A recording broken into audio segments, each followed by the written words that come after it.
ప్రజాపాలన పేరుతో బోగస్ పరిపాలన సాగుతుందని మాజీ మంత్రి పువ్వాడ అజయ్ కుమార్ అన్నారు.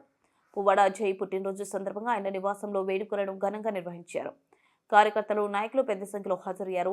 కేక్ కట్ చేసి అనంతరం పువ్వాడకు పుట్టినరోజు శుభాకాంక్షలు తెలిపారు. పువ్వాడ మాట్లాడుతూ కేసీఆర్ను మళ్లీ ముఖ్యమంత్రి చేయడం భుజాలపై ఉన్న పెద్ద బాధ్యత అని అన్నారు. 3 ఏళ్లలో బీఆర్ఎస్ పార్టీని అధికారంలోకి తెచ్చేందుకు ప్రతి ఒక్కరూ కష్టపడి పనిచేయాలని పిలుపునిచ్చారు. కాంగ్రెస్ పార్టీ హామీలను తుంగలో తొక్కి ఇచ్చిన 6 గ్యారంటీలు ఏవి నెరవేర్చకుండా మోసం చేసిందని మండిపడ్డారు. ఇచ్చిన గ్యారంటీలను ప్రశ్నిస్తే కేసులు పెడుతూ రాక్షస పాలన సాగిస్తుందని ఆరోపించారు.